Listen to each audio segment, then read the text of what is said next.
You ask Tiger to solve. This deals with linear equations with one unknown. The final result is x equals 3.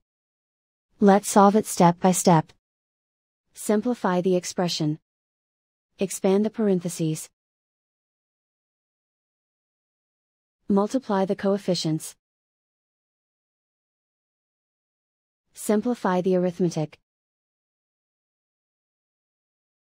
Expand the parentheses. Simplify the arithmetic. Group like terms.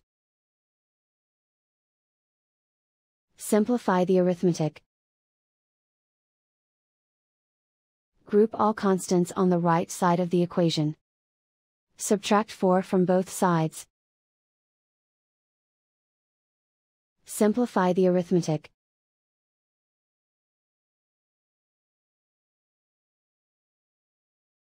Isolate the x. Divide both sides by 7. Simplify the fraction.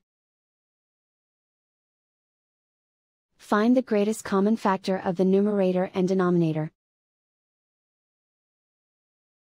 Factor out and cancel the greatest common factor.